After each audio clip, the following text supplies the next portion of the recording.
Today I have with me Dr. Ryan Cedermark, and Ryan and I go back a long way.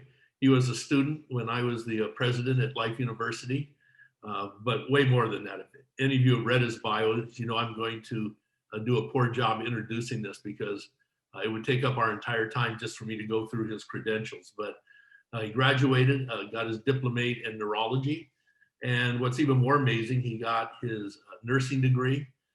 So he has both backgrounds, and he brings a really unique perspective. And I know a lot of you have seen the video with Jesse. I still show that today, the kid in Alaska who had a vestibular concussion playing hockey and lost his ability to speak and wound up at Life University at the Neuro Center that Ryan was running down in Midtown Atlanta.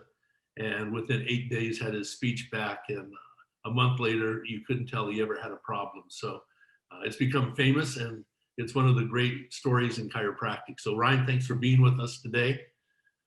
We're obviously talking about MLiQ, my lifestyle IQ, but really want to talk about the importance of brain health. And I guess maybe the first question, because a lot of chiropractors, while they see themselves as neuro, that's the main part of what they do when they give an adjustment, is affect the nerve system. Talk to me about how you see the relationship between chiropractic and functional neurology. Yeah, and thank you, Dr. Reikeman, for everything that you've done, do, and continue to do for us and for our profession. You're the best. But for me, going through chiropractic school, I always had the question of how does the adjustment work in relation to the brain? And I began to find that answer when I was taking the neurology courses. And to me, it all falls back to the simple concept of the fact that the brain is just this big sensory sponge, and it's always relying on input and cues from our environment. And that is why I believe chiropractic care works so well for our bodies, because when we're turning on the spine through an adjustment, then we're actually turning on the brain. So for me, brain health and chiropractic go hand in hand. I just never really had thought about the adjustment that way until I started diving into the neurology. And when I was talking about neurology in school, I was more thinking of like the peripheral nervous system and how we can make changes to a nerve that was being impinged by a subluxation. But then it just kept going deeper and deeper into the brainstem areas and into the brain, and especially the frontal cortex, which is the area that makes us human. So, I truly think that we can make better humans through chiropractic adjustments because of the way that we stimulate the front part of the brain. I'm going to steal that, and I'm just getting ready to put that on the front of a brochure. That's right? Perfect. Building better humans, right? Making better humans. When people hear the word functional neurology or applied neuroscience, they think of all the exotic equipment, right? The gyro stem that was used with Sidney Crosby that spins people and all that kind of stuff. But in fact, there's only a couple handfuls of those in the world. So the average chiropractor working day to day, right? The person building our profession that we wave the flag for, what could they do relative to, along with doing adjustments, what can they do to monitor and then contribute to brain health with a patient? I think, my going through the programs, I realized, wow, do you have to have all this fancy equipment to be able to make positive changes to the brain? And yes, the fancy equipment is absolutely amazing because it can kind of enhance what you can do, but you can do so much with really nothing at all.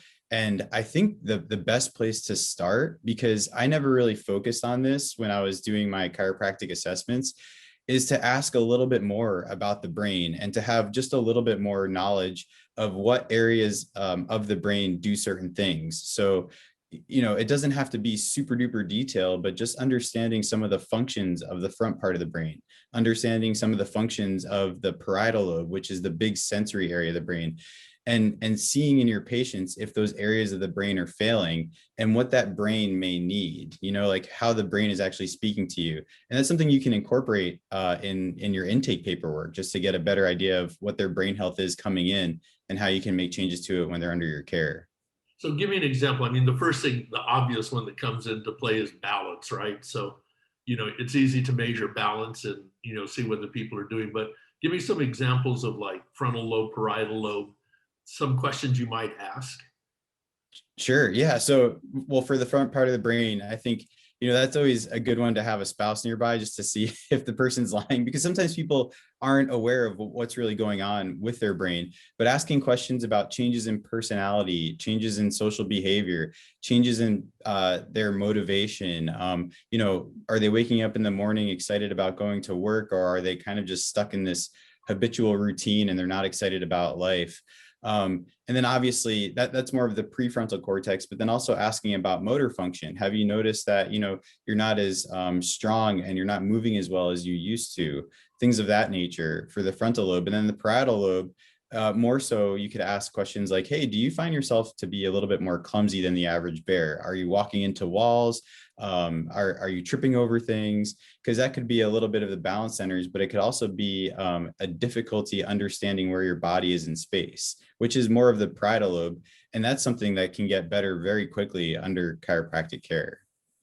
Yeah. So since you were one of the main architects of putting together the brain health section of MLiQ, and for those of you who don't know what that is, My Lifestyle IQ has 5 domains. One of the domains is brain health, and it has an evaluation that you helped us design. And then it places people in kind of a basic, intermediate, or advanced stage, and then has a series of programs they do every morning that they watch. So, for the chiropractor that doesn't have, like my generation, neurology was just a course we passed to get through chiropractic school. I'm going to say that my generation was way more bone oriented than we were nerve oriented, right? We were way more spinal biomechanic oriented than we were neurology oriented.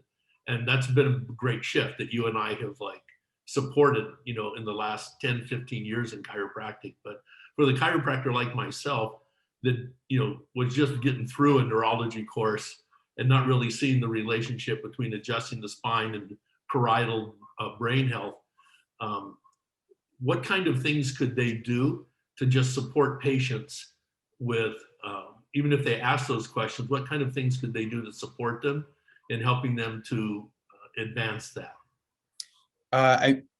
What I found where I found the easiest place to start was to work and, to assess some of the balance centers, because the cerebellum and the vestibular system, they communicate with the big part of the brain and the parietal lobe. So even though the patient may not look like they have some sort of balance issue, doing a little bit more of a detailed test with, eyes open, eyes closed Romberg's testing could give you a little bit better idea if there's some sort of changes in the way that the brain is interpreting where their body is in space. And then what you could do is, based on how you find things on your exam, you could do your adjustments on one side of the body as opposed to the other side of the body.